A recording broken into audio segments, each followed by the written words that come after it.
2,000 years ago, a Roman emperor sat alone in his tent, writing by candlelight. Outside, war raged. Inside, Marcus Aurelius was doing something most people never learn to do. He was choosing his emotions, not suppressing them, not ignoring them, choosing them. This is the core of Stoic philosophy, and it is more relevant today than ever before. Here are 7 Stoic rules that will fundamentally change how you handle your emotions. Rule number 1, the pause. Between every event and your reaction, there is a space. Most people never notice it. They receive an insult and react instantly. They face a setback and crumble immediately. The Stoics trained themselves to live in that space. Epictetus said it clearly: it is not things that disturb us, but our judgments about things. The next time something triggers you, stop, breathe. Count to 10 if you must. That pause is where your power lives. Rule number 2, the view from above. Marcus Aurelius practiced what he called the view from above. When emotions overwhelmed him, he would mentally zoom out. He would picture himself from high above, then the city, then the entire empire, then the earth itself. From up there, your problems shrink. That argument with your coworker? It is a speck. That rejection you received? It will not matter in 5 years. This is not about minimizing your pain. It is about gaining perspective. And perspective is the antidote to emotional chaos. Rule number 3, separate what you control from what you do not.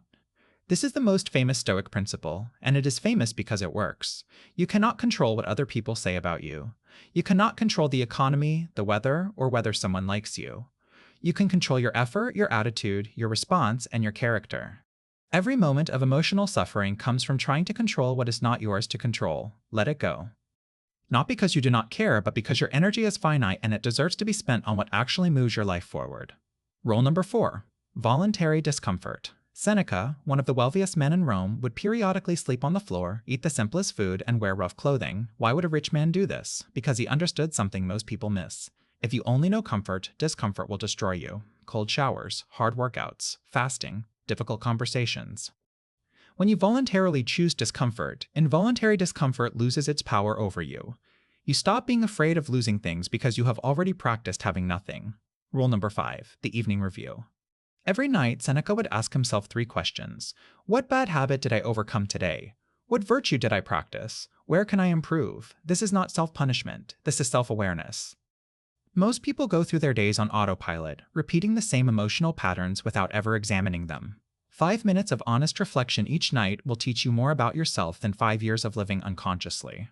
Rule number 6, Amor Fati, love your fate. This is the most radical Stoic idea. Do not just accept what happens to you, love it. That failure? It taught you something nothing else could. That betrayal? It revealed who your real friends are.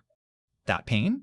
It is building a version of you that cannot be broken. Nietzsche later adopted this concept, but the Stoics lived it first. Marcus Aurelius wrote, "A blazing fire makes flame and brightness out of everything that is thrown into it. Be the fire. Transform everything, even suffering, into fuel."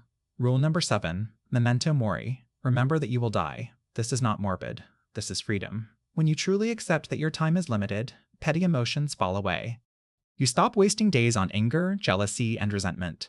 You stop arguing about things that do not matter. You start living with urgency and intention. The Stoics kept skulls on their desks. They meditated on death daily. Not because they were obsessed with it, but because remembering death is the fastest way to remember what actually matters. These 7 rules are not theory. They were forged by people who ruled empires, survived exile, faced execution, and endured slavery. They worked then. They work now. The question is not whether these principles are effective. The question is whether you will use them. Start with 1, practice it for 30 days, then add another. Within a year, you will not recognize yourself. The Stoics did not promise an easy life. They promised a strong one. And strength, real strength, begins with mastering what happens inside your own mind.